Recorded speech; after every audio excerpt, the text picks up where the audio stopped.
नाज़रीन, प्रोग्राम आज की बात के साथ मैं हूं इम्तियाज मीर। आर्मी चीफ ने जनरल सैयद आसिम मुनीर साहब ने खुल के कहा है कि पाकिस्तान की तरक्की में किसी भी तौर पर कोई मुदाखलत बर्दाश्त नहीं करेंगे। सब मिलके मनफी कुव्वतों का मुकाबला करना है, उनको रद्द करना है। मुल्क की जो सूरत हाल है, मैशियत, वो बेहतर नहीं है। सब सियासी जमातें यानी कि जो इक़्तिदार के अंदर हैं, उनके ऊपर एक बड़ी जिम्मेदारी होती है कि वो डिलीवर करें। उसी के साथ अमन अमान का मसला बड़ा अहम है। आज एक मुलाकात भी MQM के वफद ने की वज़ीर दाखिला से, होम मिनिस्टर से, काफ़ी चीज़ें डिस्कस हुई। मुझे स्टूडियो में ज्वाइन किया है, पाकिस्तान पीपल्स पार्टी से उनका ताल्लुक है, उज़मा कामरान साहिबा। मैं आपको वेलकम करता हूँ अपने शो में। मुझे टेलीफोन पे ज्वाइन किया है ब्रिगेडियर रिटायर्ड गजन फरीदी साहब, डिफेंस एनालिस्ट हैं, अकेडमिक हैं। ब्रिगेडियर साहब, मैं आपको वेलकम करता हूँ अपने शो में। Thank you. ब्रिगेडियर साहब, आपको मैशियत सियासत आपके सामने है, एक पोलराइजेशन है, हद से ज्यादा पोलराइजेशन है। आज army chief general Syed Asim Munir साहब ने खुल के कहा है कि पाकिस्तान की तरक्की में किसी भी तौर पर कोई मुदाखलत कबूल नहीं करेंगे, उसको रद्द करेंगे, उन कुव्वतों को। क्या कहेंगे? ये तो स्टेटमेंट को, इस बयान को वेलकम किया जाता है और किया जाना चाहिए। और ख़ास तौर पे मैं ये महसूस करता हूँ कि पाकिस्तान की मईशत जहाँ पर खड़ी हुई है, वो सिर्फ ये नहीं है कि आपकी पॉलिटिकल पोलराइजेशन है, वो गवर्नमेंट की परफॉर्मेंस से भी ताल्लुक रखती है बहुत हद तक। और उसके बाद साथ तो PDM की जो गवर्नमेंट रही है, उसकी परफॉर्मेंस से भी ताल्लुक रखती है। दूसरी बात यह कि अभी रिसेंटली ईरानियन प्रेसिडेंट का विजिट हुआ है, बहुत अच्छा विजिट हुआ। और पाकिस्तान में उन्होंने, ईरानी प्रेसिडेंट ने बड़ा लार्ज हार्टेडनेस का मुजाहरा किया। वहाँ पे बहुत सारे माहिदे साइन हुए, $10 बिलियन की कमिटमेंट की गई। अब सोचने की बात यहाँ पे ये है कि पाकिस्तान के अंदर आप मईशत को बढ़ाना चाहते हैं तो आपको चाहिए क्या? हमें चाहिए करना क्या चाहिए? सही क्या सबसे बड़ा सवाल आज ये है, और हर एक के जहन में, और आप, ये तो तारीख की बात है, कोई कॉन्स्पिरेसी थ्योरी तो नहीं है, कि क्या IMF के $1.6 बिलियन से आपकी इकोनॉमी ठीक हो जाएगी? सवाल यह पैदा होता है कि अब पहले जो IMF के प्रोग्राम दिए गए हैं उनसे पाकिस्तान की इकोनॉमी ठीक हो गई है?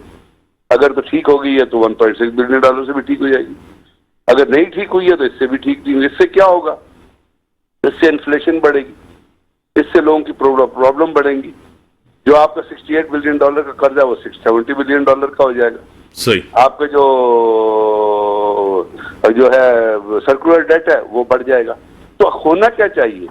होना तो ये चाहिए कि बुनियादी तौर पे तो पाकिस्तान अपने पांव पे खड़ा और बिजनेस रिलेटेड एक्टिविटीज बढ़े। अब किसी में एक मिसाल इस वक्त आ जाती है, और एक प्रैक्टिकल एग्जाम्पल, एक प्रैक्टिकल रियलिटी आ जाती है।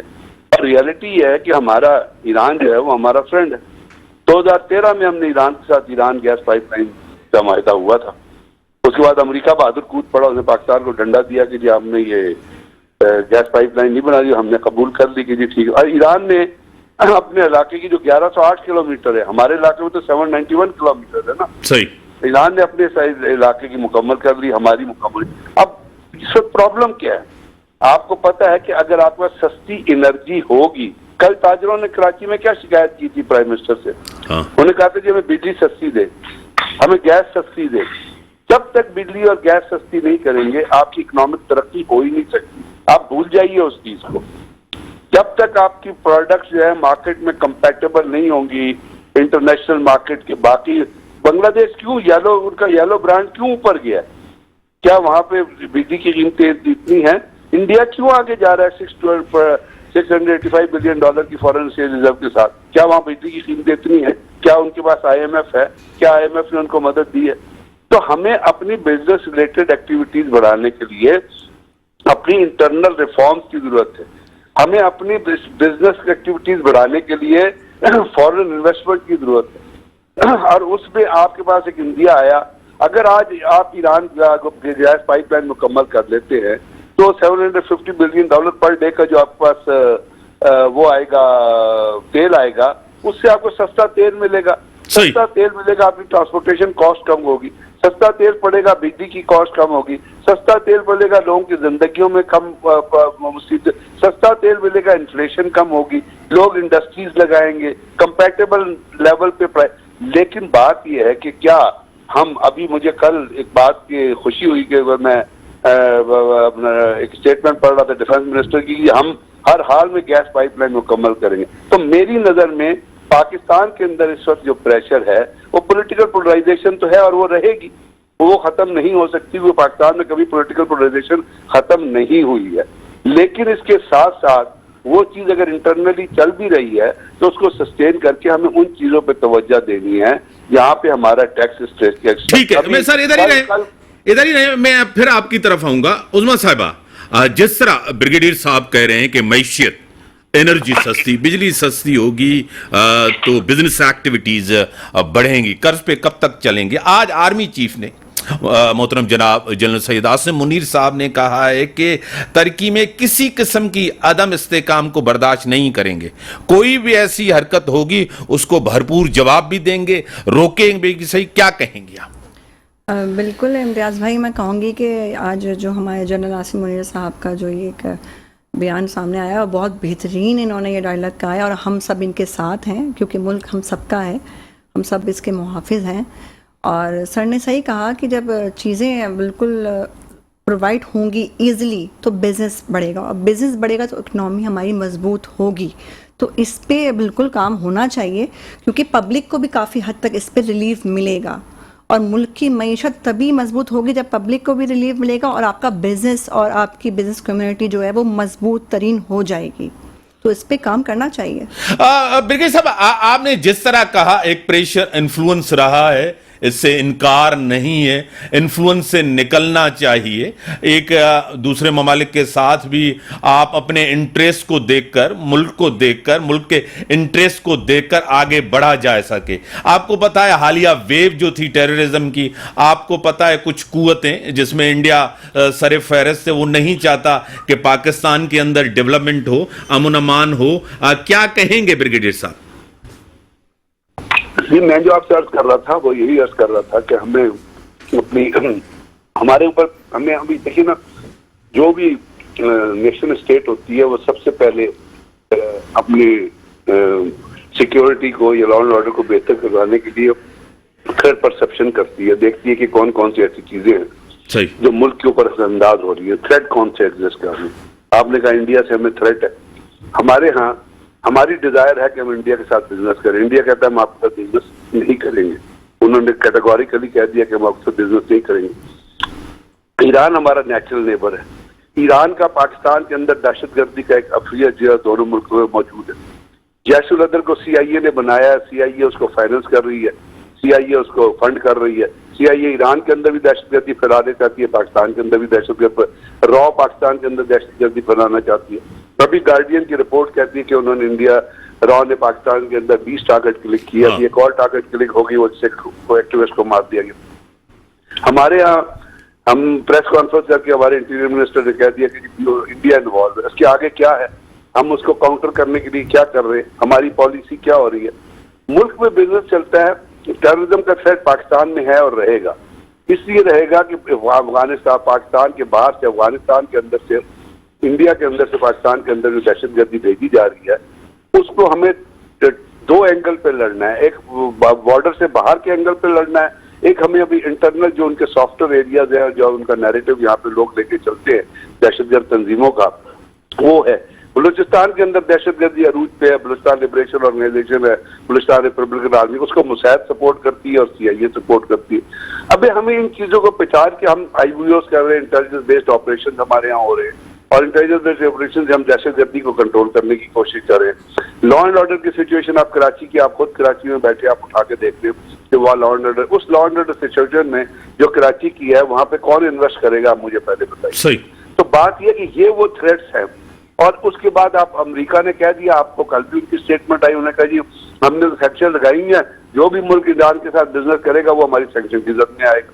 ईरान गैस पाइपलाइन, तो बात यह है कि कुछ ऐसी चीजें हैं जिसपे पाकिस्तान को, पाकिस्तान की क़यादत को खड़ा होना पड़े। जब आप कहते हैं, जब आप कह रहे हैं आर्मी चीफ ने कहा कि हम किसी किस्म का कोई प्रेशर भी नहीं बर्दाश्त करेंगे और कोई ऐसी फोर्सेस के साथ तो यही चीजें है। अब इसके अंदर है क्या, there has to be a divide at this point of time. Army जो है वो हर चीज के अंदर तो नहीं आ सकती। सिविल हुकूमत, business, economy, FBR, tax collection, tax revenues, business related activities, मुल्कों से माहदे को लेकर तो पॉलिटिकल गवर्नमेंट से चलना है ना, सियासी हुकूमतों ने चलना है, सियासी लीडरशिप ने चलना है, तो उनको भी अपना मैटर दिखाने की जरूरत है। You have to stand on your feet. आपको प्रेशर को भी लेना है, प्रेशर को बर्दाश्त भी करना है उसको। तो बात यह है कि जिस वक्त तक ये कोहिजन नहीं आएगी तो एक आर्मी की एफर्ट से तो चीजें, आपने एक SIFC बनाई है, स्पेशल इन्वेस्टिगेशन, उसके जरिए कोशिश कर रहे हैं कि एग्रीकल्चर बढ़े, बाहर से इन्वेस्टमेंट आए। लेकिन बात यह है कि CPAC भी तो आपने शुरू किया था ना, और CPAC के बारे में क्या कहा गया था कि ये गेम चेंजर है। यही एहसन इकबाल साहब बड़े बड़े लेक्चर दिया करते थे जब नवाज शरीफ की पुरानी हो जाए, गेम चेंजर है, हो जाए। उसके बाद क्या CPAC का बेड़ा गर्क हुआ, आपको पता है क्या CPAC के साथ? क्या वो स्पेशल इकोनॉमिक जोन जो बनने थे बन गए? क्या फाइबर ऑप्टिक ले हो गई? क्या गवादर एयरपोर्ट कमीशन हो गया? बल्कि ये खबरें आ रही थी दरमियान में कि जी अमेरिकन को, अमेरिकन एम्बेसडर जो है वो गवादर गया। और अमेरिकन, बात ये है कि हमें पाकिस्तान को, मैं ये समझता हूँ कि हमें मल्टीफेरियस एक्टिविटीज पे काम करना होगा, और उसके अंदर हुकूमत का रोल बहुत इंपॉर्टेंट हो जाता है। फॉरेन पॉलिसी की पैरामेंट जो होती हैं वो बहुत इंपॉर्टेंट हो जाती है। और अगर हम सही चीजों पे इकोनॉमी को मजबूत करना चाहते हैं, इंटरनली तो हो रहा है जो कुछ हो रहा है, चले पॉलिटिकल कन्फ्रंटेशन करिए, जलसे जुलूस है, चलते रहेंगे। जलसे जुलूस तो जमहूरियत का बिल्कुल साहब, थोड़ा सा कथा कलामी माफ हो तो मैं एक पॉइंट पे डिसएग्री कर सकता हूं आपके साथ। जिस तरह आपको कह रहे हैं कि पोलराइजेशन चलती रहेगी, ठीक है, पूरी दुनिया के अंदर जहां भी डेमोक्रेसी है वहां पोलराइजेशन होती है, इससे इनकार नहीं। अमेरिका के अंदर भी यही, UK के अंदर भी यही है, मैं इससे इनकार नहीं करता। लेकिन अदम इस्तेकाम और पोलराइजेशन में फर्क है। जिस तरह, एक मिसाल छोटी सी आपको दे रहा हूं, अली अमीन गंडापुर साहब जिस तरह धमकियां दे रहे हैं, मैं अपनी हुकूमत गिरा दूंगा, इस्लामाबाद के ऊपर चढ़ाई कर दूंगा। आपको पता है कि जब एक गवर्नमेंट, एक सूबे के अंदर एक CM अगर ऐसी जुबान इस्तेमाल करेंगे तो किस तरह आगे बढ़ा जा सकेगा? सर, बढ़ा जाएगा। जुबान होती है, फिजिकल चीज नहीं होती है। आप मुझे बताएं, पीपल्स पार्टी की तीसरी हुकूमत चल रही है सिंध के अंदर, क्या सिंध में दूध की नहरें बह गई? क्या पॉलिटिकल स्टेबिलिटी आ गई है? क्या क्राइम खत्म हो गया है? क्या वहां से स्ट्रीट क्राइम खत्म हो गए? अभी सिंध के चीफ मिनिस्टर को एक रिपोर्ट पेश हुई है गंदम के बारे में, जिसमें बोरियों में आटा, वो गंदम की जगह मिट्टी निकल आई। और ये चीजें चलती रहती है। पॉलिसी पैरामीटर ठीक रहने चाहिए। पॉलिसी, ये जो सियासत की चीजें हैं ना, ये आदमी काम कॉज नहीं करती, क्योंकि गवर्नमेंट फोर्सेस होती है जो उनको हैंडल कर लेती। हम हमेशा चीजों के सही चीजों को पहचानने के बजाय हम इंडिविजुअल रिलेटेड चीजों पे चले जाते हैं। अगर हमारे नेशनल पॉलिसी पैरामीटर्स ठीक रहेंगे और पाकिस्तान के अंदर, मैंने बताया ना, लॉ एंड ऑर्डर को आप ठीक करेंगे, सिक्योरिटी को ठीक करेंगे, ये दहशतगर्दी के खिलाफ जंग लड़के दहशतगर्दों को जहन्नुम में पहुंचाएंगे, तो और उसके साथ साथ हमारे ज्योग्राफिकल बॉर्डर, अभी इंडिया में क्या हो रहा है, आम आदमी पार्टी के अपना लीडर को पकड़ के इलेक्शन से पहले अंदर कर दिया गया। सही। नरेंद्र मोदी क्या कर रहा है? हर जगह वो मुसलमानों के खिलाफ और माइनॉरिटीज के खिलाफ जबान इस्तेमाल कर रहा है। वो कहते हैं ये चिल्ड्रन बड़े पैदा करते हैं, ये इन्फिल्ट्रेटर है। वो मजहब की बेसिस पे इलेक्शन लड़ रहा है, कांग्रेस उसको काउंटर कर रही है, लेकिन इकोनॉमी तो उनकी चल रही है ना। और पिछले पूरे अपने साल में नरेंद्र मोदी ने क्या किया है, सिवाय दहशतगर्दी फैलाने के और मजहबी मुनाफिकत फैलाने के? लेकिन वो अपना चीजें चल रही। तो बात यह है कि इंटरनली चीजों को कंट्रोल करने के लिए फोर्सेस होती हैं जो उनको, उसके अंदर जो खराबी करती है वो करती है दहशतगर्दी और लॉ एंड ऑर्डर की सिचुएशन। और लॉ एंड ऑर्डर में क्रिमिनलिटी जो है वो पहले काउंट होती है। जब तक आपके शहरी सेफ नहीं है, जब तक वो लूटे जा रहे हैं, जब तक अदल उन जो मुजरिम है उनको इंसाफ नहीं मिल रहा है, जिस वक्त तक दहशतगर्दी का अफरियत चल रहा है, उस वक्त तक आपके अंदर इंटरनल स्टेबिलिटी नहीं आएगी। पॉलिटिकल चीजों को अलग रहने दीजिए, वो पॉलिटिकली हो सकता है गवर्नमेंट हैंडल कर ले, और गवर्नमेंट को अंदर हैंडल करने की सलाहियत होती है इन चीजों को। तो बात यह है कि जो आपके सही पॉइंटर्स हैं उनको अगर हम कंट्रोल करेंगे, तो जो आप आर्मी चीफ ने जो कहा है कि जी हम पाकिस्तान की इकोनॉमी को आगे बढ़ाएंगे, तब आप पाकिस्तान की इकोनॉमी को, मैं आपको कहता हूँ, आज आप ईरान गैस पाइपलाइन करके पाकिस्तान में सस्ता तेल ले आइए, आप एक डायनामिक चेंज देखेंगे पाकिस्तान के अंदर। हमारा ईरान नेचुरल नेबर है। अगर हम अभी कितनी स्मगलिंग हो रही है, जो स्मगलिंग बेतहाशा स्मगलिंग हो रही है। आज आप कोयटा चाहिए, आपको वहां पे जो कोई ईरानियन दही जो है वो पाकिस्तानी दही से सस्ती मिलेगी, चीज आपको सस्ती मिलेगी, आपको हर ईरानियन प्रोडक्ट पाकिस्तानी प्रोडक्ट से सस्ती मिलेगी और इन अबंडेंस मिलेगी कोयटा के अंदर। वो किस तरह आ रही है? वो स्मगल होके आ रही है ना, वो पैसा इनफॉर्मल इकोनॉमी में जा रहा है। अगर वही चीज फॉर्मल इकोनॉमी में चले जाए और उस पर टैक्स लग के आ जाए तो आप देखिए लोग इसको इम्पोर्ट करेंगे, हम कुछ एक्सपोर्ट करेंगे, तो फायदा तो पाकिस्तान की आवाम को होगा ना। सही, ठीक है। टेलीफोन लाइन पर हैं बेगम साहब, उस्मा साहबा, जिस तरह कह रहे हैं कि पॉलिसी बेहतर होनी चाहिए, अमन अमान क्योंकि सूबाई सब्जेक्ट है, दहशतगर्दी बड़े पैमाने पे वफाक देख रहा है, फौज की बड़ी कुर्बानी है, अमन अमान बेहतर नहीं होगा और तो मैशियत बेहतर नहीं होगी। जो बुनियाद है वो है अमन पीस। क्या कहेंगी? बिल्कुल इम्तियाज़ भाई, ऐसा ही है, मगर अमन और ईमान सिर्फ और सिर्फ इदारों का या अवाम का काम नहीं है, हुक्मरानों का ही सिर्फ काम नहीं है, ये हम सबका काम है। सब मिलकर ही इस चीज़ को कंट्रोल कर सकते हैं। मैं आप पे डाल दूँ, आप मुझ पे डाल दें, तो ऐसे करके तो हम अपने घर को नहीं बचा सकते ना। हमें अपने मुल्क को बचाने के लिए यकजा होना पड़ेगा, सबको टेबल पे बैठना पड़ेगा, तब जाकर हमारा मुल्क जो है वो इस जो बुरहान में चल रहा है और मईशती बुरहान चल रहा है उससे निकल पाएगा। मगर ये जो अभी देखा है आपने, गंडापुर साहब ने जो अभी स्टेटमेंट दिया है कि ये कर देंगे वो कर देंगे, तो देखें इदारों के ऊपर अटैक करना या इदारों के ऊपर कोई इस तरह का डायलॉग बोलना या धमकियां देना वो एक अलग चीज़ आ जाती है। क्राइम की शरह या बेरोज़गारी की शरह वो एक अलग चीज़ आ जाती है। तो मैं ये समझती हूँ इस वक्त जो मुल्क के हालात हैं, तो वो भी सियासी शख्सियत हैं, सियासत का हिस्सा हैं। इस तरह के डायलॉग हमें किसी को भी नहीं कहने चाहिए जिससे हमारी मईशत पे असर पड़े, हमारे मुल्क के ऊपर दुश्मन की आंख और ज़्यादा भारी हो जाए। ब्रिगेड साहब, आपने जिस तरह एक स्केच ड्रॉ किया, नेशनल इंटरनेशनल डायनामिक्स क्या है, नेशनल डायनामिक्स क्या है, इंटरनल स्टेबिलिटी कितनी अहम होती है, एक्सटर्नल थ्रेट कितना होता है, इंटरनल थ्रेट कितना होता है, जिस तरह आपने उसको बयान किया। पाकिस्तान, जिस तरह आर्मी चीफ इससे पहले भी थे, वो कह रहे थे हम कैंप पॉलिटिक्स नहीं करते, लेकिन कैंप पॉलिटिक्स हम नहीं करते, कैंप पॉलिटिक्स का हम हिस्सा होते भी हैं। जिस तरह हम इन्फ्लुएंस ले रहे हैं अमेरिकन का, क्या कहेंगे ब्रिगेड साहब? मैंने तो आपसे पहले अर्ज कर दिया, मैंने आपसे पहले कह दिया कि हमें पाकिस्तान की दुनिया में जो भी मुल्क आप उठाएंगे ना, वो अपनी नेशनल पॉलिसी में नेशनल ऑब्जेक्टिव्स डिफाइन करते हैं। नेशनल ऑब्जेक्टिव से आपका नेशनल इंटरेस्ट निकलता है कि जी आपका नेशनल इंटरेस्ट है क्या, और वो जो नेशनल इंटरेस्ट होता है ना, उसकी जो 4-5 अहम जुज होते हैं, उसके गिर्द आपकी सियासत भी घूमती है और उसके साथ आपकी पॉलिसी भी घूमती है। उसके गिर्द आपकी ऑपरेशनल स्ट्रेटेजी भी घूमती है, मिलिट्री स्ट्रेटेजी भी घूमती है, इकोनॉमिक स्ट्रेटेजी भी घूमती है। और पाकिस्तान का नेशनल इंटरेस्ट इस वक्त ये है कि हमारे यहाँ जो मईशत की जो सिचुएशन है, जो बजट के हिसाब से भी है, जो आपके फॉरेक्स रिजर्व के हिसाब से भी है, जो बिजनेस रिलेटेड एक्टिविटीज के हिसाब से भी है, जो आपके सर्कुलर डेट के हिसाब से भी है, जो आपके यहाँ जो गरीब आदमी पे जो इन्फ्लेशन हो रही है, आपके यहाँ जो इलेक्ट्रिसिटी की प्राइसेस है, आपका पेट्रोल जो 300 रुपए पे, इंटरनेशनल मार्केट में पेट्रोल की कीमत रिड्यूस हुई है। अभी इंटरनेशनल मार्केट में ब्रेंट जो है वो 85 रुपए पे मिल रहा है। तो पाकिस्तान के अंदर कीमत क्या है? आपने कीमत फिर 4 रुपए बढ़ा दी। रोजाना तो आप आवाम को थोक लगाते हैं, तो आप मुझे बताइए ना मईशत कहाँ से बढ़ेगी? तो जिस वक्त तक डेमोक्रेसी क्या होती है, अगर तो आप जमहूरियत की बात करते हैं, अगर नई जमहूरियत की बात करते हैं तो फिर जो मर्जी कर लीजिए।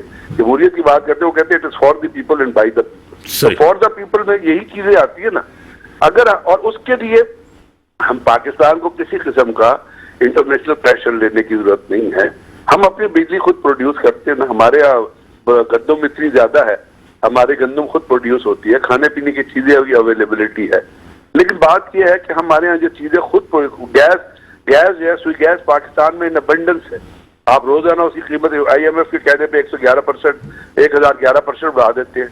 तो एक आदमी जिसका बिल बेचारे का 400 रुपए आ रहा था वो 1400 रुपए आएगा। आप मुझे बताइए कैसी सर बड़ी मेहरबानी ब्रिगेडियर साहब, टाइम लिमिटेड है, बड़ी मेहरबानी आपने टाइम दिया, थैंक यू वेरी मच। नाज़रीन ब्रेक का टाइम हुआ है, ब्रेक के बाद आते हैं डिस्कशन को आगे बढ़ाते हैं।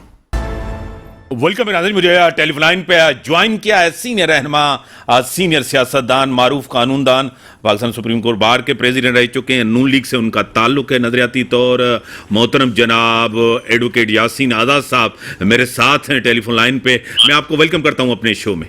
Thank you sir, thank you very much. Advocate साहब, क्योंकि आपको पता है कि पार्टी सदारत अब संभालेंगे मियां नवाज शरीफ साहब।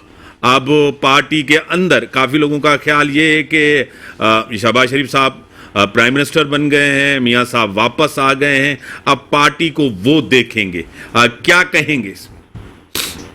देखिए सर, जब इलेक्शन हो गए थे और इलेक्शन के बाद जब ये बात तय हो गई थी कि शहबाज शरीफ साहब वज़ीर-ए-आज़म बनेंगे, तो उसी दिन मैंने ये बात कह दी थी कि आप पार्टी के क़यादत मियां नवाज शरीफ साहब खुद संभालेंगे।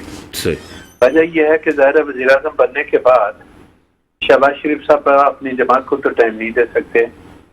मरकज में के बच्चे हटकर चूंकि सूबे में उनकी बेटी ने हुकूमत बना ली है और वो अपनी जगह पे हैं, मियां साहब जो है इस वक्त पार्टी को चलाने के लिए मियां साहब की क़यादत की बहुत ज़्यादा जरूरत है।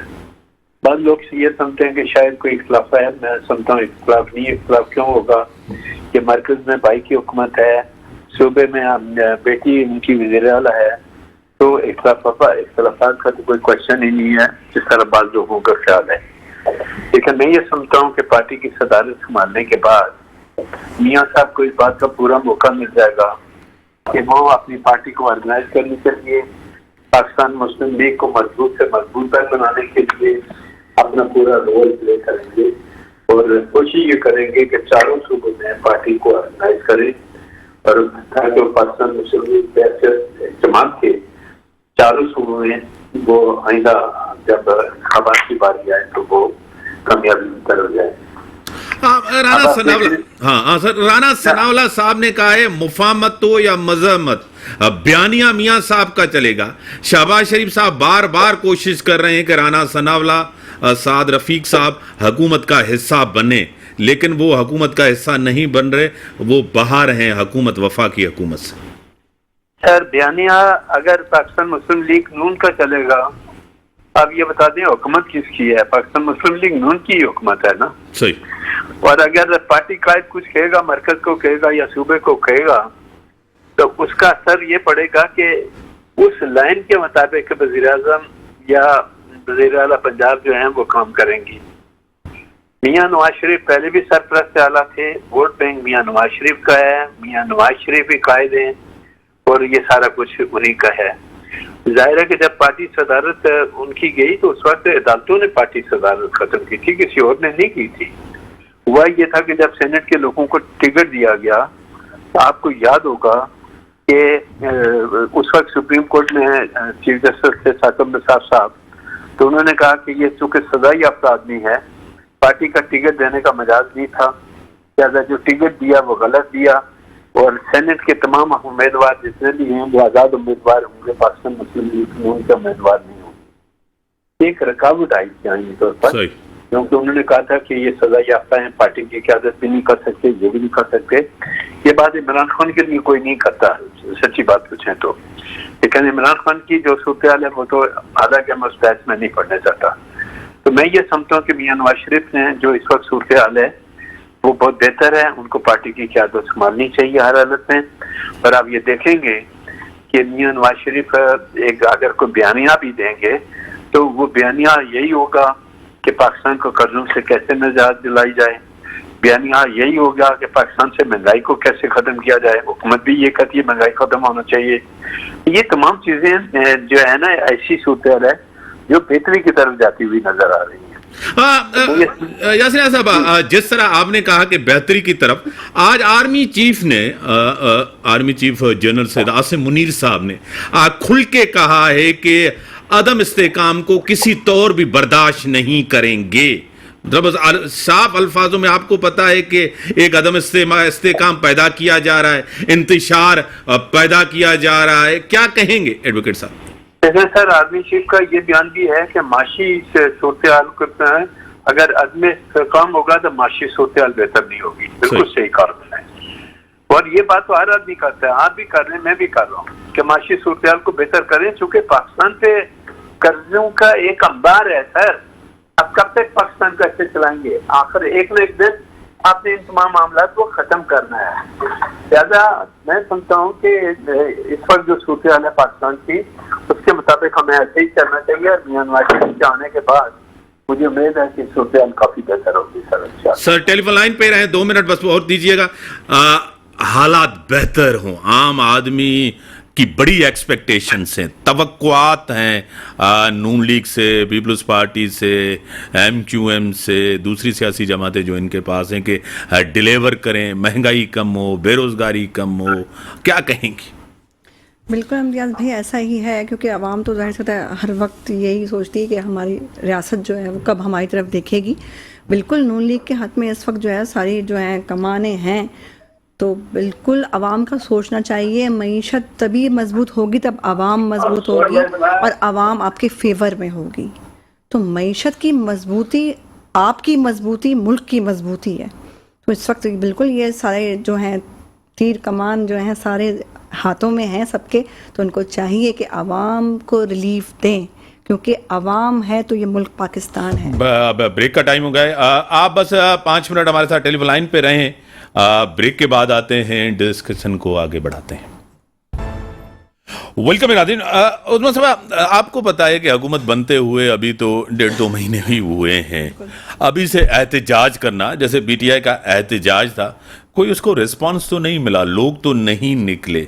अब तो इलेक्शन को टाइम ही 1.5 महीना हुआ है और अभी से एहतजाज करना, लोगों के अपने मसाइल हैं, लोगों के प्रॉब्लम्स हैं, लोगों के इश्यूज हैं। ये 5 साल हुकूमत चले, उसके बाद इलेक्शन हो, फिर इलेक्शन में जाए, अब ये रोना धोना धांधली, ये क्या कहेंगी?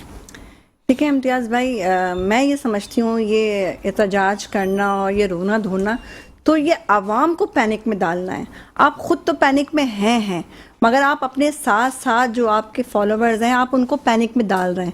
वैसे ही रोज़गार नहीं है, आवाम भूखों मर रही है, आवाम परेशान है, और आप उसको परेशानी से निकालने के बजाय, मुफाहमत करने के बजाय उन्हें जलसे जुलूसों में और ये एहतजाजों में लगा रहे हैं। तो आप कहाँ सियासत कर रहे हैं? आप आवाम की सियासत तो नहीं कर रहे हैं, आप तो अपनी सियासी पार्टी की सियासत करते हैं। तो मैं ये समझती हूँ कि ये चीज़ें बस अब वो दौर गए, अब हुकूमत करने दें। 5 साल तक जिसके हाथ में इक़्तिदार है उसे देखें, आपके हाथ में भी इक़्तिदार था, आपको भी देखा जा रहा था। तो एक टाइम लगता है, एक पीरियड होता है, उसको आप करने दें, तब आपका हक है, आप एहतजाज कीजिएगा। अब बदकिस्मती से हमारे मुल्क के अंदर इन जनरल बात कर रहा हूँ, ज़ाती सियासत होती है, पार्टी मुफादात होते हैं, ज़ाती मुफादात हैं, मुल्क की अवामी मुफादात नहीं होते, जिससे बड़ा नुकसान होता है। आज भी ये जो बाहर बैठी हैं सियासी जमातें, कुछ शख्सियात, कुछ सियासी जमातें, उनका आज भी ख्याल यही है कि अगर हम बाहर से हैं तो ये धांधली से आए हैं। जहाँ ये जीत के आए हैं KPK के अंदर, जहाँ इनका वज़ीर आला है, वहाँ धांधली नहीं हुई। क्या कहेंगे? देखिए, बड़े अफसोस के साथ मैं ये बात कहती हूँ, ये मुल्क पाकिस्तान जमहूरी मुल्क है, मगर जमहूरियत यहाँ नाम की रह गई, क्योंकि कुछ ऐसी ही सियासी पार्टियों ने यहाँ जो है एक वायलेंस फैलाया हुआ है और पब्लिक की, आवाम के नज़रियों को चेंज किया हुआ है कि हमारे साथ नाइंसाफ़ी हो गई, उसने नाइंसाफ़ी कर दी, इसने नाइंसाफ़ी कर दी। आप अपनी परफॉर्मेंस तो देखें कि आप प्रीवियस हुकूमत में कर क्या रहे थे। आप ऐसी चीज़ों को टारगेट कर रहे थे जो आपकी बैकबोन है। तो आवाम को भी चाहिए कि अपने अंदर शऊर पैदा करें। और दूसरी बात ये है कि पीपल्स पार्टी को अभी यानी कि 4थी बार हुकूमत मिली है, मतलब उनको मैंडेट मिला है, उसकी रिस्पेक्ट है, तनकीद तो की जा सकती है, लेकिन आपको पता है मसाइल बहुत हैं। अमन अमान कराची का मसला आपको पता है, स्ट्रीट क्राइम जिस तरह है बढ़ जाता है, आपको पता है अचानक। इससे एक बड़ी तनकीद हो रही है सिंध गवर्नमेंट के ऊपर। क्या कहेंगी? कराची पहले से पुरअमन है, इसमें कोई शक नहीं है। टारगेट किलिंग नहीं है, बत्ताखोरी नहीं है, हड़तालें नहीं है। पहले पूरा हफ्ता हड़तालें होती थी। क्या कहेंगी? इम्तियाज़ भाई, मुझे लगता है कि अल्हम्दुलिल्लाह अब हम उस दौर से निकल गए जब लाशें जो है रोडों पे पड़ी होती थी और हम अपने प्यारों को जब घर से निकलते थे तो बड़े हसरत से देखते थे कि पता नहीं अल्लाह मुहाफ़िज़ सबका कि क्या होगा। अभी भी टारगेट किलिंग हो रही है, मगर वो स्नैचर्स कर रहे हैं या फिर कुछ इस तरह की चीज़ें हैं जो बहुत कम हो गई हैं। मगर इस वक्त स्नैचिंग उरूज पे है, हकीकत है। मगर पाकिस्तान पीपल्स पार्टी, अभी आपने देखा है, अभी गवर्नमेंट बने हुए 1.5 महीना हुआ है, इस पे काम कर रही है। आप देख रहे हैं बयानात आ रहे हैं और इसको कंट्रोल करने के लिए आए दिन कॉन्फ्रेंसेस हो रही हैं आईजी साहब से। तो इंशाअल्लाह इस पे अमन पाया जाएगा। और रहा सवाल तनकीद की बात, तो तनकीद तो आपको पता है हर इंसान का हक है और हर कोई करता है जो आपको लगता है कि वो आपका मुखालिफ है। तो एक दूसरे से तनकीदबाजी जो चलती है सियासत का हिस्सा है। मगर आने वाले वक्त में होप्स हो कि कराची जो है अमन का गहवारा बनेगा इंशाअल्लाह। और क्योंकि सिंध में तो अमन है काफ़ी हद तक। कश्मीर की अगर मैं बात करूं तो वहाँ पर भी, हाँ, वहाँ पर भी ये चीज़ है कश्मीर की हद तक। उसके लिए भी आपने देखा है कि कॉन्फ्रेंस हो रहे हैं बहुत सारी। पुलिस को मैं अप्रिशिएट करती हूँ कि हमारी पुलिस जो है बहुत जानबाज है और अपनी जानों पे खेल के वहाँ ऑपरेशंस भी किए हैं और अभी भी आपको पता है सिटिंग्स हो रही हैं इस पे। और हमें सपोर्ट भी करना चाहिए पुलिस को। बिल्कुल, देखिए हमारा कोई भी इदारा हो उसको हमें सपोर्ट करना चाहिए क्योंकि वो हमारा है और हम पाकिस्तानी, ये सब हमारा ही है। तो मैं समझती हूँ तनकीद बराए इस्लाह होनी चाहिए, तनकीद बदले की आग में नहीं करनी चाहिए। मैं पाकिस्तान पीपल्स पार्टी का आज मैं हिस्सा हूँ, मैं मेरे लिए बड़ी खुशाइन बात है और मैं अब इस चीज़ पे खुश हूँ बहुत कि मैं ऐसी जमात का हिस्सा हूँ जो इक़्तिदार में रहती है और आवाम के दिलों में भी राज करती है। क्योंकि मैंने ऑब्ज़र्व किया है कि एक के बाद एक अगर आप कदम बढ़ाते जाते हैं तो आपको मंजिल आसान नजर आती है। बड़ी मेहरबानी, आपने टाइम दिया उज़्मा कामरान साहिबा। जो हालात हैं आपके सामने हैं, हम अपने इदारों के साथ हैं, हम अपनी जुडिशरी के साथ हैं, हम अपनी अफवाज पाकिस्तान के साथ हैं और फोर्सेस के दूसरे इदारे, पुलिस की एक बड़ी कारकर्दगी है, कारनामे हैं। तनकीद भी ज़रूर होती है, ये कोई बात नहीं है कि किसी के ऊपर तनकीद ना होती है, लेकिन उनकी कुर्बानी पुलिस की और सूबाई सब्जेक्ट है अमन अमान और सिंध गवर्नमेंट की जिम्मेदारी। सिंध गवर्नमेंट पाकिस्तान पीपल्स पार्टी की हुकूमत है कि वो अमन अमान को बेहतर रखे। हम अपने इदारों को सपोर्ट करें, पोलराइजेशन को ख़त्म करें, अदम इस्तेहकाम को ख़त्म करें। जिस तरह आर्मी चीफ ने आज बात की है कि किसी तौर पे बर्दाश्त नहीं करेंगे, अगर कोई ये चाहता है तो मैशियत के लिए सब मिल बैठे हैं और मिल बैठ के ही मसला हल करना चाहते हैं। इसी के साथ इजाज़त, अल्लाह हाफ़िज़।